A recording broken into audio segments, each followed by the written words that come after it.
मी तुमचे मनापासून स्वागत करतो आपल्या या मुलाखतीमध्ये.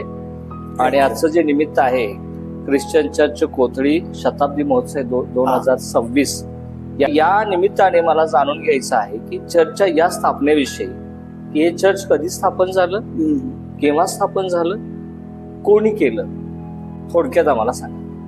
हे परमेश्वराचा गौरव आहे की एका विशेष मुलाखतीच्या द्वारे मला आपल्याला उत्तर देण्याची संधी देवापान दिली आहे. ख्रिश्चन चर्च कोथळी हे जे चर्च आहे त्या चर्चची स्थापना जीवनराव ज्ञानोबा तिवडे यांनी 1923 सालामध्ये केली. त्या 23 सालाच्या अगोदर आमचे वाडवडील, आमचे पूर्वज हे सगळे अन्य भक्ती प्रार्थना करणारे, अन्य विश्वास बाळगणारे असे होते. परंतु जीवनराव तिवडे यांच्याद्वारा ख्रिस्त आमच्या गावामध्ये आला, आमच्या समाजामध्ये आला, आमच्या भावकीमध्ये आला आणि आम्ही त्याचा स्वीकार केला. त्याच्यातून तयार झाले ख्रिश्चन चर्च कोथळी आहे. आपल्या ख्रिश्चन चर्च कोथळीला जवळजवळ 100 वर्षाची परंपरा आहे. जाणून घ्यायचं आहे की मंडळीचे संस्थापक आणि पहिले पालक म्हणून त्यांच्या जीवनपटाविषयी एकत्रित मला जाणून घ्यायचंय की त्यांचा प्रवास ख्रिस्ताकडे कसा झाला. जीवनराव तिवडे हे जनावरांचा व्यापार करायचे आणि व्यापार करत असताना सांगली, मिरज, कागवाड, कर्नाटकामध्ये आताच्या या भागामध्ये असणाऱ्या बाजारासाठी वेगवेगळे जायचे.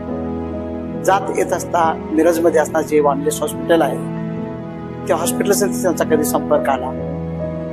त्या हॉस्पिटलचे संस्थापक डॉक्टर विल्यम वानलेस यांच्या संधी त्यांचा संपर्क आला.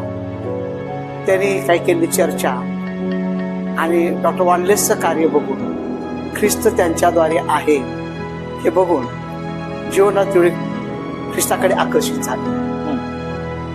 आणि ते आकर्षित झाल्यानंतर त्याने ती बोलणी त्यावेळेला डॉक्टर वानलेस यांच्या संगती केली. आणि तदनंतर 1923 साली विधीपूर्वक या चर्चची, या मंडळीची स्थापना झाली. असा त्याचा इतिहास आहे. आणि अशा परिस्थितीमध्ये आजपासून 100 वर्षापूर्वी एखादं चर्च किंवा चर्च इमारत या खेड्यामध्ये असणं हे आश्चर्य आहे. तर मला जाणून घ्यायचं आहे की ही इमारत नेमकी इथं कशी बांधली गेली, किंवा याच्या अगोदर इथं मंडळी किंवा अन्य इमारत होती काय. हे परमेश्वराचं गौरव आहे. कोल्हापूर जिल्ह्यातील हे शेवटचं गाव आहे कोथळी. आणि आमच्या गावापासून सुरुवात होते सांगली जिल्ह्याला. शिरोळ तालुक्यातील कोथळी असणारं गाव आणि इथपासून मिरज जे आहे ते मिरज आताच्या 15 किलोमीटर अंतरावरती आहे. त्यावेळेस लोक पायी जायचे, कदाचित सायकलनं जायचे. इथं चर्च, इथं मंडळी होण्याच्या अगोदर या गावामध्ये किंवा परिसरामध्ये कोणतंही चर्च नव्हतं, कोणतीही मंडळी नव्हती. फक्त मिरज इथल्या जाण्या येण्यामुळं जो जीवनरावांचा ते प्रभाव झाला त्यामुळे ही पहिली मंडळी 1923 साली इथं स्थापन करण्यात आली. आणि 23ला स्थापन केल्यानंतर 1926ला ही चर्च इमारत बांधली गेली. आमच्या समाजाची जर रचना तुम्ही बघितली तर आमच्या चर्च पासून अर्धा समाज इकडं आहे आणि चर्च पासून अर्धा समाज इकडं आहे. समाजाच्या सेंटर प्लेसला आमचं हे चर्च आहे. आणि त्यावेळेला आमच्या पूर्वजांनी कोणीतरी, मला माहिती नाही, पण कोणीतरी ही जागा चर्च बांधायच्या म्हणून ती दान दिलेली होती.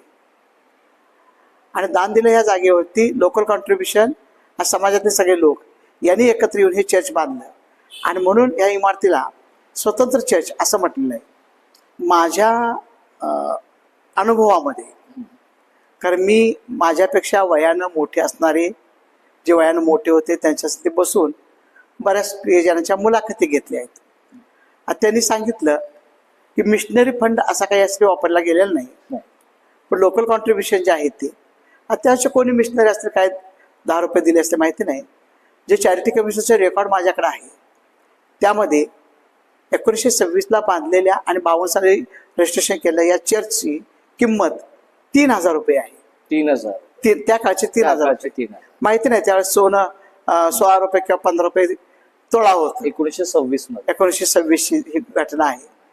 पण केवळ देवाला गौरव आहे की लोकांनी स्वतः कष्ट करून, स्वतः श्रमदान करून, स्वतः राबून हे इमारत बांधली. चर्च इमारतीत उभी करत असताना आपल्याला कोणाचं त्यावेळेच्या संस्थापक मंडळाला किंवा संस्थापकांना कुणाचं विशेष मार्गदर्शन लाभलं होतं काय?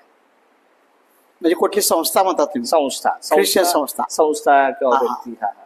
तर जसं मगाशी मी उल्लेख केला, चॅरिटी कमिशनर कोल्हापूर या ठिकाणी रजिस्ट्रेशनला देत असताना त्या फॉर्म मध्ये उल्लेख केला आहे की कोल्हापूर चर्च काउन्सिल, हम्म.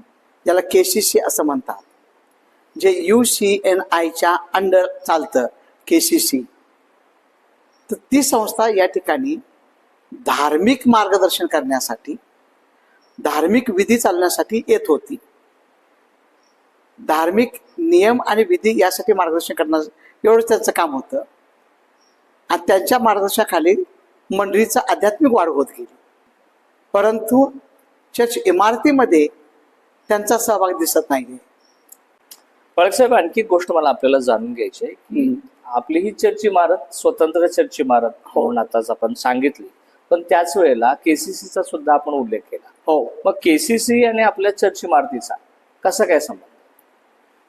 कोल्हापूर चर्च काउन्सिल KCC ही संस्था जे धार्मिक कामासाठी इथं आहे होती, त्यांनी या ठिकाणी शाळा चालू केली. 1935ला या चर्चमध्ये प्राथमिक शिक्षण चालू होतं, इयत्ता 1ली ते 4थी. 1935 पासून 1935 ते 1973 पर्यंत KCCची शाळा या चर्च इमारतीमध्ये होती.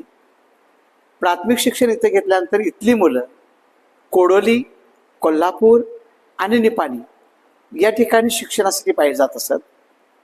आणि ती सगळी सोय जीवनराव तिवडे यांच्या सहीने होत असे.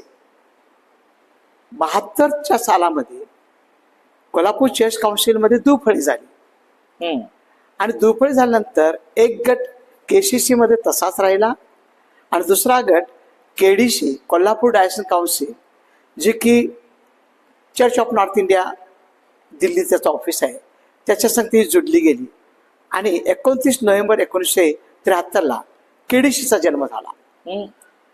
जी आमची मंडळी स्वतंत्र मंडळी आहे ती धार्मिक शिक्षणासाठी KCC संगती होती.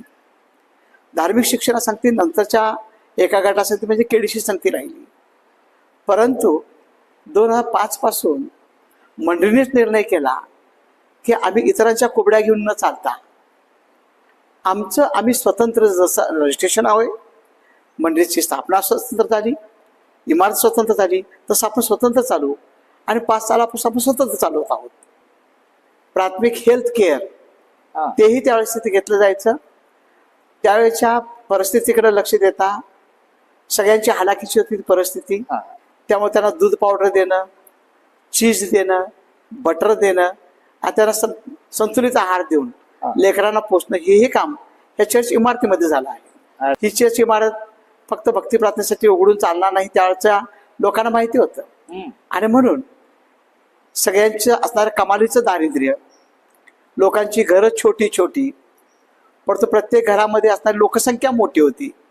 आणि म्हणून 8-10 वर्षाचा मुलगा झाला की झोपायला सगळे इकडे यायचे चर्चमध्ये. हे चर्चमध्ये झोपायला संध्याकाळी 7 वाजताच लोक बिचारा टाकून जायचे आणि सकाळी 7 पर्यंत झोपून राहायचे. पण यानंतरच्या काळामध्ये मला वाटतं ते 80 सालानंतर हळूहळू झोपायचं तर बंद केलं. मात्र अभ्यासासाठी मुलं इथं जमायला लागली. कारण का घरात लाईट नाही, घरामध्ये बसायला व्यवस्था नाही, म्हणून चर्चमध्ये अभ्यासिका केली. पुष्कळ मुलं जी इथं झोपलीत, पुष्कळ मुलं ज्यांनी इथं अभ्यास केला, त्या चांगल्या चांगल्या हुद्द्यावरती काम करतायत. आणि हेही प्रभूला गौरव आहे की त्याने एक चांगली इमारत इथं बांधली सर्वांगीण विकास होण्यासाठी. आणि म्हणून मला त्याचा गर्व आहे की आध्यात्मिकतेबरोबरच आर्थिक उन्नती व्हावी, शैक्षणिक प्रगती व्हावी, आरोग्यामध्ये लोक सांभाळले जावेत, असा चौफेर उपयोग या इमारतीचा झाला आहे.